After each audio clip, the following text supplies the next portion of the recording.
السلام علیکم حاضرین ناظرین سامعین، میں آپ کا میزبان ڈاکٹر شہزاد شمیم اور میرے ساتھ اسپیکر ہیں آج کے قرآنی اسکالر جناب محمد طفیل شاد صاحب۔ آج کی اس نشست میں ان کے سامنے سوال رکھ رہا ہوں الصلاۃ، یا کچھ لوگ نماز بھی کہتے ہیں، کہ الصلاۃ ہے کیا، اس کی کتنی قسمیں ہیں یا ڈائمینشنز ہیں، اور کن اوقات میں پڑھنی چاہیے، یہ ہم پہ فرض ہے، اور کن حالات میں اللہ کی طرف سے اس کے متعلق چھوٹ بھی ہے یا نہیں۔ تو میں چاہوں گا کہ قرآنی اسکالر انجینئر محمد طفیل شاد صاحب اس کے اوپر روشنی ڈالیں۔ السلام علیکم سر، پلیز مائک ٹو یو۔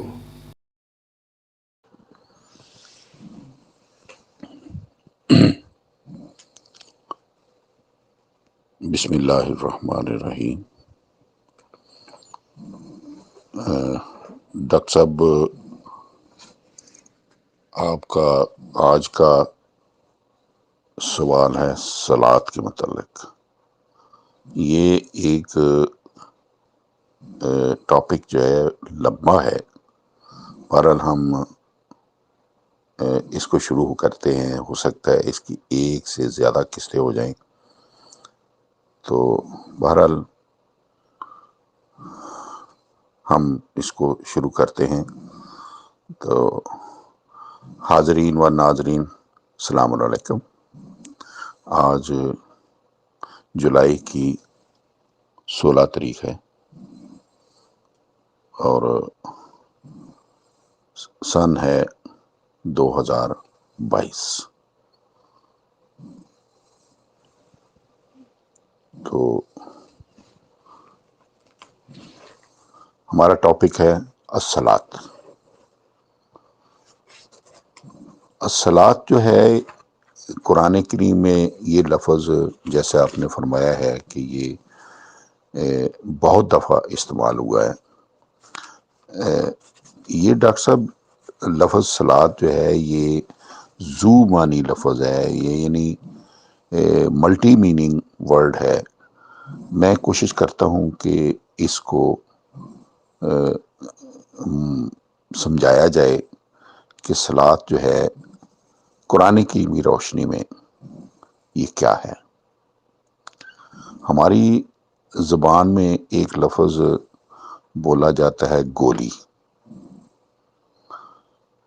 تو سپاہی چور سے کہتا ہے اگر بھاگنے کی کوشش کی تو میں گولی مار دوں گا۔ درزی شاگرد سے کہتا ہے بساتی کی دکان سے سلیٹی رنگ کی گولی لے آؤ۔ حکیم صاحب مریض کو مشورہ دیتے ہیں گولی کھا لو، درد دور ہو جائے گا۔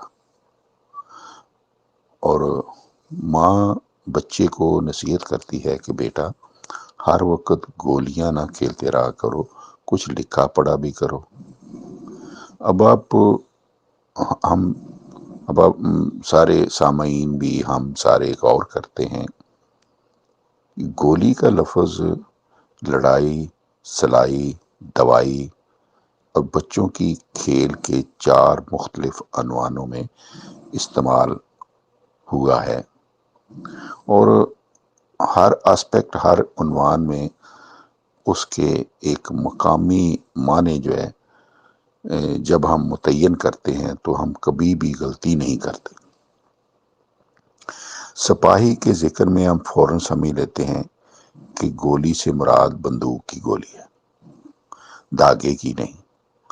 درزی کے ذکر میں اس سے مراد دھاگے کی گولی ہے، بندوق کی نہیں۔ اسی طرح حکیم صاحب کے ذکر میں اس لفظ سے مراد دوائی کی گولی ہے، بچوں کے کھیلنے کی نہیں۔ اب سوال پیدا ہوتا ہے کہ مقامی معنی متعین کرنے میں ہم کیوں غلطی نہیں کرتے؟ کیوں ہمارا ذہن سپاہی کے ذکر میں سردرد کی گولی کی طرف نہیں جاتا؟ حکیم صاحب کے ذکر میں داغے کی گولی کی طرف منتقل نہیں ہوتا، کیوں ہم درزی کے ذکر میں غلطی نہیں کرتے کہ اسے کھیلنے کی گولی درکار ہے؟ بچوں کے ذکر میں جب وہ اس کا ذکر آتا ہے تو ہم کیوں سمجھ لیتے ہیں کہ وہ سر درد یا نزلہ زکام کی گولیوں کے ساتھ کھیلا کرتے؟ تو ان سوالوں کا جواب بالکل واضح ہے کہ گولی کے معنی متعین کرنے میں 3 چیزیں جو ہے بطور مسلمات ہر وقت ہمارے ذہن میں موجود رہتی ہیں۔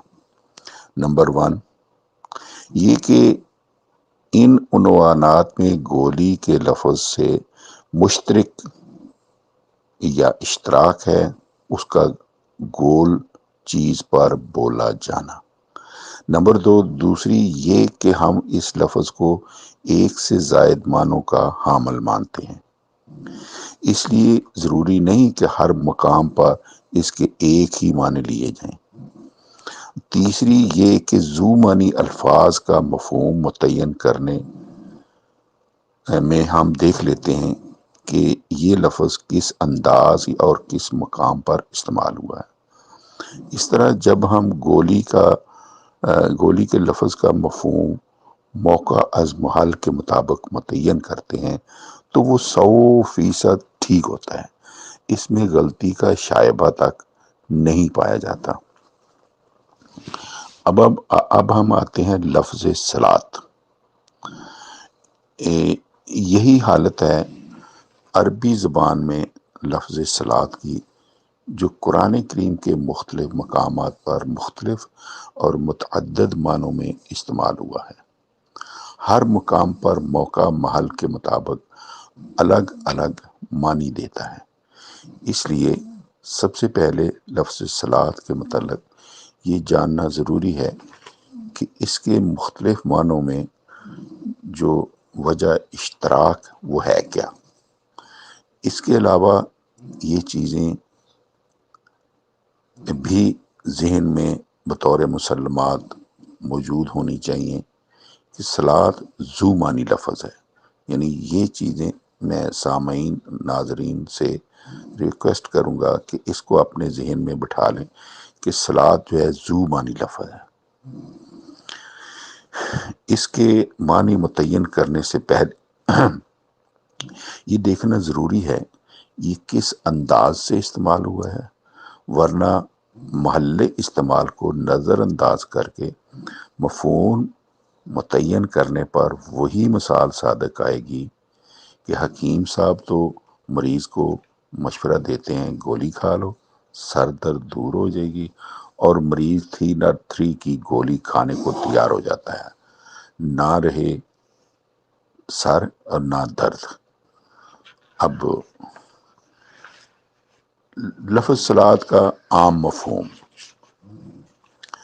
ہمارے ہاں لفظ صلاۃ کے معنی صرف نماز لیے جاتے ہیں، حالانکہ قرآن کریم میں یہ لفظ نماز کے علاوہ اور بھی بہت سے معنوں میں استعمال ہوا ہے۔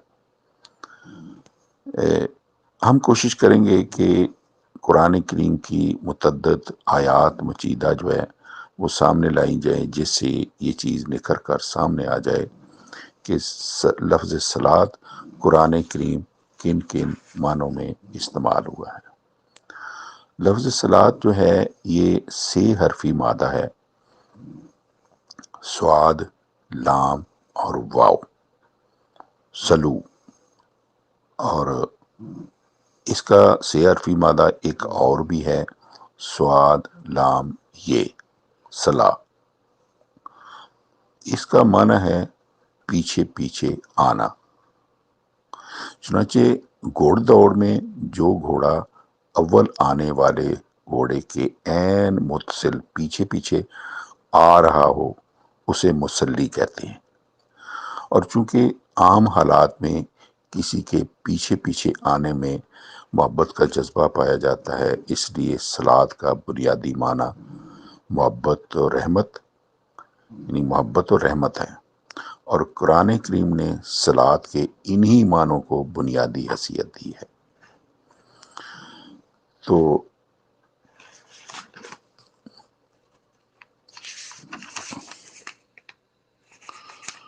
قرآن کریم میں لفظ صلات جو ہے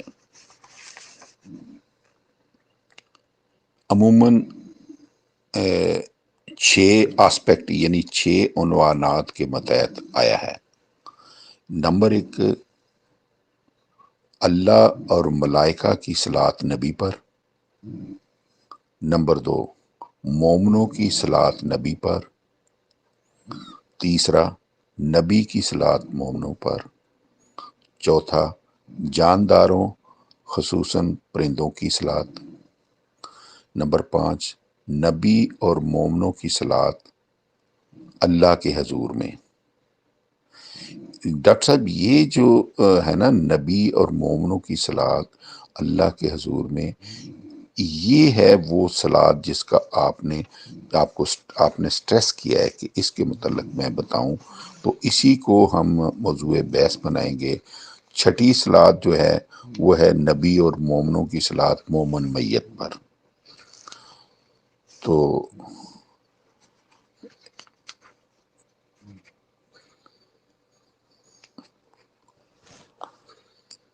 یہاں تک اس کا تعلق ہے، تو یہ تو میں بتا چکا ہوں۔ اب یہ جو صلات ہے اس کے متعلق جو پڑھنے والی ہے، اللہ تعالیٰ نے قرآن کریم نے 4/103 میں اللہ تعالیٰ نے فرمایا ہے کہ ان الصلاۃ کانت علی المؤمنین کتابا موقوتا، بے شک الصلاۃ مومنوں پر مقررہ اوقات میں فرض ہے۔ یعنی یہ ہمیں ذہن میں بٹھا لینا چاہیے کہ صلات جو ہے نہ تو اس میں سنت ہے، نہ اس میں نفل ہے، نہ اس میں وتر ہے۔ کتاب موقوتہ سے مراد یہ ہے، یہ جو صلات ہے یہ فرض ہے، اس میں کوئی نفل نہیں ہے، کوئی سنت نہیں ہے۔ تو یہ ہے وہ صلات جو کہ جس کا آپ نے ذکر کیا ہے۔ تو میرا خیال ہے کہ اس کو ہم یہاں تک رہنے دیتے ہیں۔ تو اس کے بعد ہم شروع کریں گے کہ جو صلات وہ ہے کیا، اس کی حد کیا ہے، اس کی رکعتیں کیا ہے۔ تو آج کی محفل میں اتنا ہی۔ میں امید کرتا ہوں کہ سامعین اور ناظرین اس کو اچھی طرح سمجھ لیں گے۔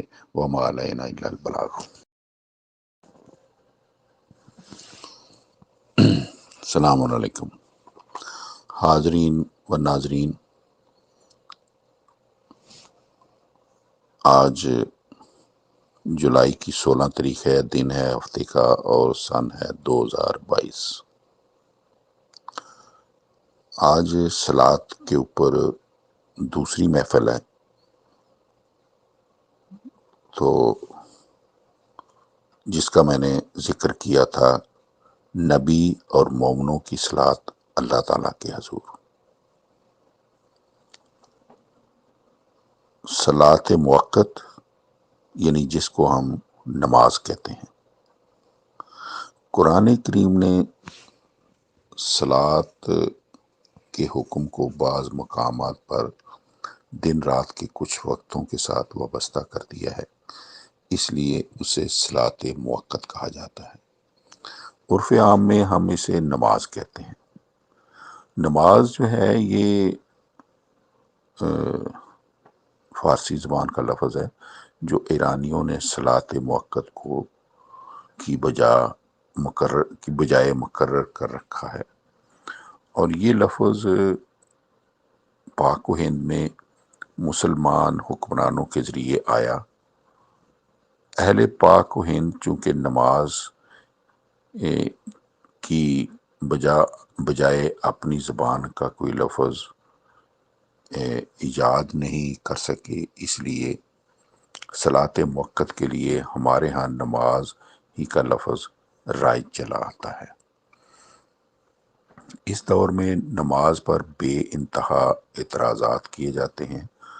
بعض اعتراض ایسے ہیں جو سرے سے نماز کے انکار پر مبنی ہیں، اور بعض ادائیگی کے طریقہ اور اس کی ادائیگی کے وقتوں کے متعلق ہیں۔ یہ جملہ اعتراضات کے جواب ہم کوشش کریں گے کہ اپنی محفل میں اس کو ایڈریس کریں۔ نمبر 1 یہ ہے، کیا صلاۃ موقت سے مراد فرض منصبی کی ادائیگی ہے؟ بعض لوگ قرآن کریم کے ہر مقام پر جہاں اقیم الصلاۃ کا حکم دیا گیا ہے، خواہ وقتوں کی قید میں مقید کیا گیا ہو، فرض منصبی مراد لیتے ہیں، لیکن صلاۃ موقت سے فرض منصبی مراد لینا غلط ہے، کیونکہ 17/78 17/78 اللہ تعالیٰ یہ فرماتا ہے، اقیم الصلاۃ لدلوک الشمس الی غسق اللیل وقرآن الفجر۔ اس کا مفہوم یہ ہے کہ اے صاحب قرآن، ہمیشہ ایک ایک نماز یا صلاۃ ادا کرتے رہنے کا وقت ڈھلتے رہنے سورج کے، یعنی جب تک سورج ڈھلتا رہے، بمع رات کے ابتدائی دھندلکے یا اندھیرے کے، اور ہمیشہ قائم رکھیے گا پڑھنا صلاۃ فجر کا۔ تو یہاں سامعین اور حاضرین، اگر اعتراض کرنے والے کے خیال کے مطابق یہ آیت کا مفہوم لیا جائے کہ جب سورج ڈھل جائے تو اس وقت فرض منصبی ادا کیا کرو، تو یہ مفہوم غلط ہے، کیونکہ انسان کا فرض منصبی اللہ تعالیٰ کی فرمان برداری ہے جو 24 گھنٹے کے لیے فرض ہے، جسے ڈھلتے سورج فجر و عشاء کے ساتھ وابستہ نہیں کیا جا سکتا۔ اگر فرض منصبی سے مراد ہر شخص کا کاروبار لیا جائے تو آپ جانتے ہیں کہ ایک جج کا کاروبار مقدموں کا فیصلہ کرنا ہے۔ آپ یہ بتائیں کہ اسے یہ حکم دینا یہ کس حد تک معقولیت پر مبنی ہے کہ آپ ڈھلتے سورج کے وقت، غروب آفتاب کے وقت اور سورج نکلنے سے پہلے پہلے مقدمات کا فیصلہ کیا کریں؟ یہ نہیں ہو سکتا۔ اب اگلا یہ ہے کہ کیا صلاۃ موقت سے مراد فریضہ تبلیغ کی ادائیگی ہے؟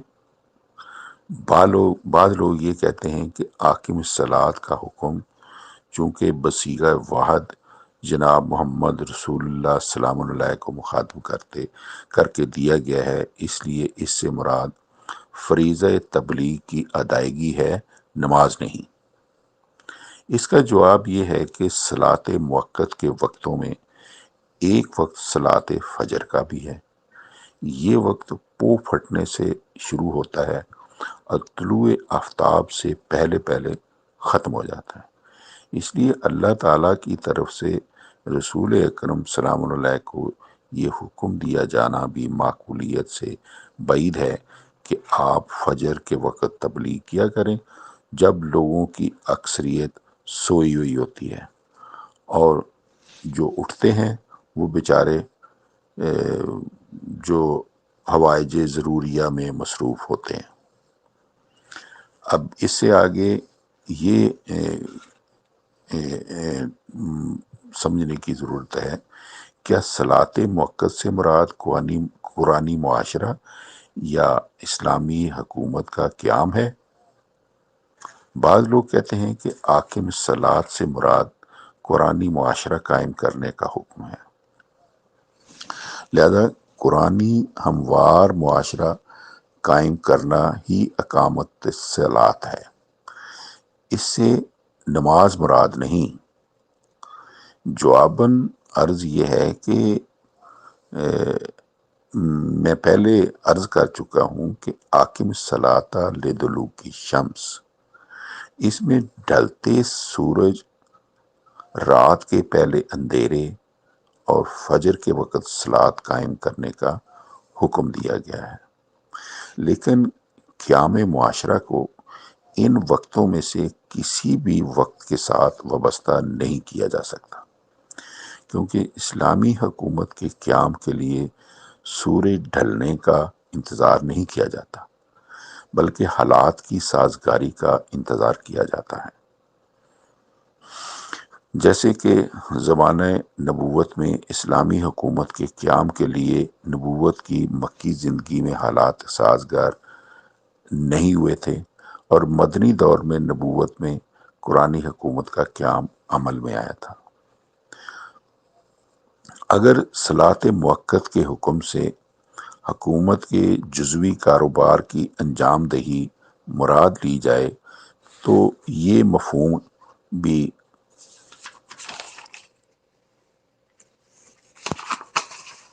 مشاہدات کے ترازو پر پورا نہیں ہوتا تھا، کیونکہ حکومت کے تمام شعبوں، عدلیہ، انتظامیہ، تعلیم، ڈاک، تار، شفاخانوں کا کاروباری وقت قبل دوپہر ہے، ان کے لیے سورج کے ڈھلتے رہنے کا انتظار نہیں کیا جا سکتا، فلہذا صلاۃ موقت کے حکم سے نہ قرآنی معاشرہ کے قیام کا حکم مراد لینا ہے صحیح ہے، اور نہ حکومت کے جزوی کاروبار لینا درست ہے۔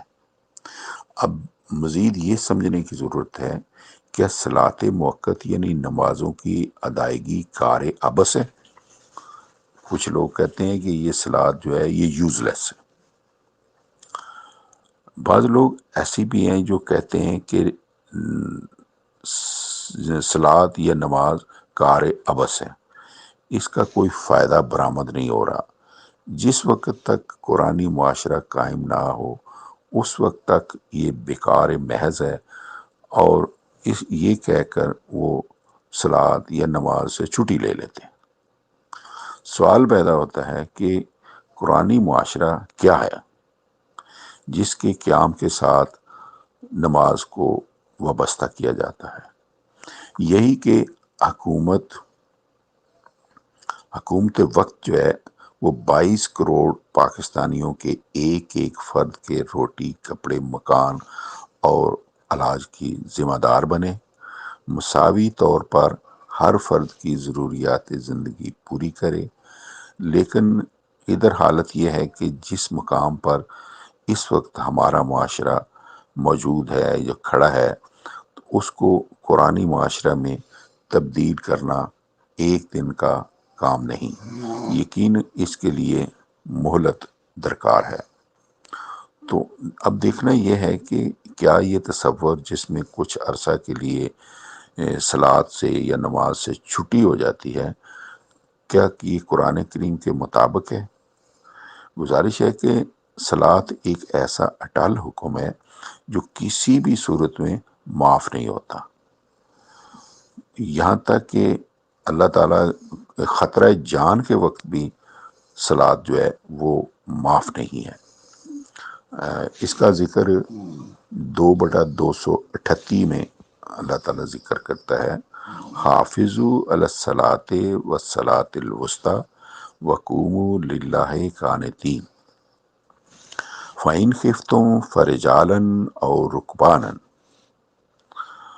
تمام نمازوں کی عموماً اور درمیانی نماز کی خصوصاً حفاظت کیا کرو، اور قیام کیا کرو اللہ کے لیے اس کے حضور میں دعا کرتے ہوئے، قانتین دعا کرتے ہوئے۔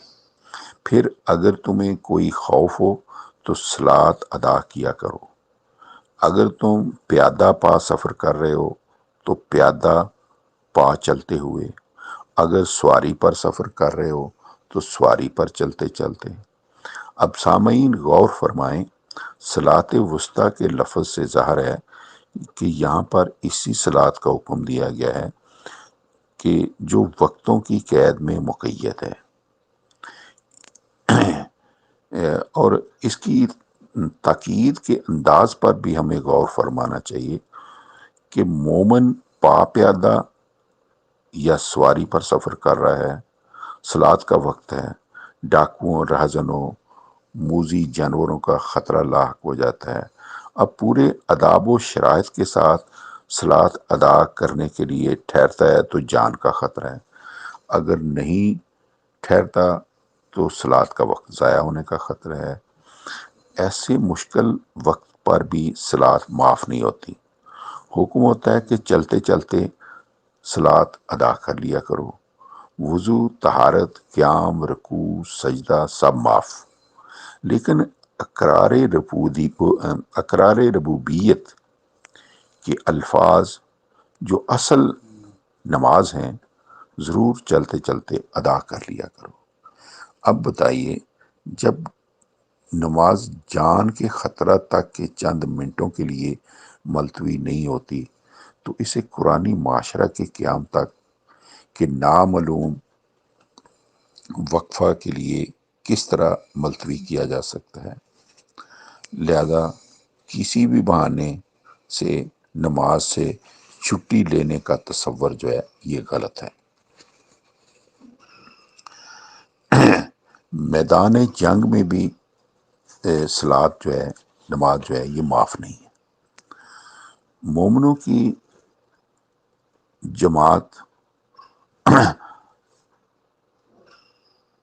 اعلی کلمت الحق کے لیے میدان جہاد میں نکلتی ہے، فوجیں آمنے سامنے ڈیرے ڈالے پڑی ہیں، ایسے وقت پر اگر مومن مجاہد نماز با جماعت ادا کرنے کے لیے کھڑے ہو جائیں تو دشمن یک بارگی ٹوٹ پڑیں گے اور انہیں ختم کر دیں گے۔ کہ ایسے وقت پر نماز معاف ہے؟ نہیں، ہرگز نہیں، بلکہ حکم ہوتا ہے کہ نماز تو معاف نہیں ہوگی، دشمن کے خطرے سے بچنے کے لیے قصر کی جا سکتی ہے، یعنی کم کی جاتی ہے۔ اس کے لیے فوج کے دو حصے کر لو، ایک حصہ امیر صلات کے ساتھ قصر نماز ادا کر لے اور دوسرا پیرا دے، پھر دوسرا امیر صلات کے ساتھ قصر نماز ادا کر لے اور پہلا حصہ جو ہے وہ پیرے پر کھڑا ہو جائے۔ اس کا ذکر اللہ تعالیٰ قرآن کریم میں 4/101 اور 102 میں اللہ تعالیٰ بیان کرتا ہے، وَإِذَا ضَرَبْتُمْ فِي الْأَرْضِ فَلَيْسَ عَلَيْكُمْ جُنَاحٌ أَن تَقْصُرُوا مِنَ الصَّلَاةِ إِنْ خِفْتُمْ أَن يَفْتِنَكُمُ الَّذِينَ كَفَرُوا إِنَّ الْكَافِرِينَ كَانُوا لَكُمْ عَدُوًّا مُبِينًا وَإِذَا كُنْتَ فِيهِمْ فَأَقَمْتَ لَهُمُ الصَّلَاةَ فَلْتَكُنْ طَائِفَةٌ مِّنْهُمْ مَعَكَ وَلْيَأْخُذُوا أَسْلِحَتَهُمْ فَإِذَا سَجَدُوا فَلْيَكُونُوا مِنْ وَرَائِكُمْ وَلْتَأْتِ طَائِفَةٌ أُخْرَى لَمْ يُصَلُّوا فَلْيُصَلُّوا مَعَكَ وَلْيَأْخُذُوا حِذْرَهُمْ وَأَسْلِحَتَهُمْ وَدَّ الَّذِينَ كَفَرُوا لَوْ تَغْفَلُونَ عَنْ أَسْلِحَتِكُمْ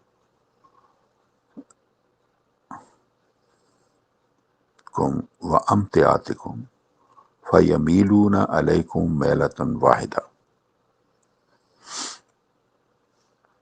اب اس کا مفہوم، ایمان والو جب تم میدان جنگ میں نکلو تو اگر تمہیں فتنہ کفار کا خطرہ ہو تو کوئی حرج نہیں کہ تم صلات کو کم کر لیا کرو، بلا شبہ کافر تمہارے ظاہر دشمن ہیں، اور اے رسول جب آپ ان میں موجود ہوں تو ان کے لیے خود صلات کھڑی کیا کریں، پس چاہیے کہ ایک گروہ آپ کے ساتھ کھڑا ہو جائے اور وہ ہتھیار پہنے رہیں، پھر جب اس گروہ والے سجدہ کر چکیں تو تمہارے پیچھے ہو جائیں، اور چاہیے کہ دوسرا گروہ آ جائے جس نے صلات ادا نہیں کی، پھر لازم ہے کہ وہ آپ کے ساتھ صلات ادا کریں، اپنی زرہیں اور ہتھیار پہنے رہیں۔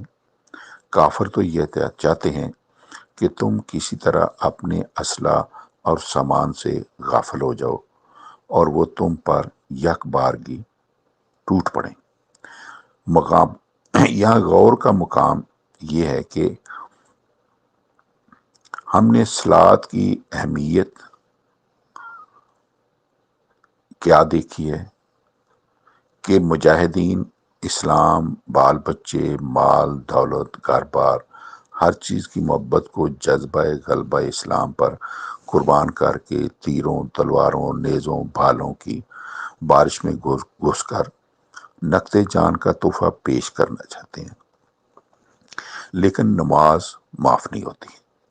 جن مجاہدوں کی جانی اور مالی قربانیوں کے عوض قرآنی معاشرہ بننے کی امید کی جا سکتی ہے، انہیں تو صرف آدھی نماز معاف ہوتی ہے، اور آج کا ماڈرن مسلمان اسے کار عبث کہہ کر پوری کی پوری نماز سے چھٹی حاصل کرنا چاہتا ہے۔ قرآنی رہنمائی کے مطابق ہم ببانگ دہل اعلان کرتے ہیں کہ صلات جو ہے کسی حالت میں معاف نہیں، یہاں تک کہ نہ اس بیمار کو معاف ہے جو ہاسپٹل میں پڑا معاشرہ سے الگ زندگی کے سانس گن رہا ہے، نہ اس مسافر کو معاف ہے جو راستہ چلتے ہوئے دشمنوں، ڈاکوؤں، راہزنوں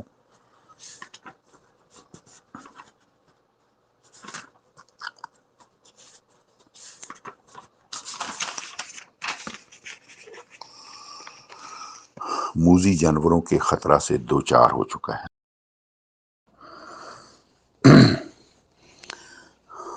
آج کی محفل میں بس اتنا ہی، تو آئندہ ہم ڈسکس کریں گے کہ صلات کا فلسفہ کیا ہے۔ جب تک کے لیے اجازت، وما علینا الا البلاغ، فی امان اللہ۔ حاضرین، ناظرین و سامعین، اسی کے ساتھ آپ سے اجازت چاہیں گے، جلدی نئی نشست کے ساتھ آپ کی خدمت میں حاضر ہوں گے۔ تب تک کے لیے اجازت دیجیے۔ اللہ آپ کا اور ہم سب کا حامی و ناصر ہو۔ پاکستان زندہ باد۔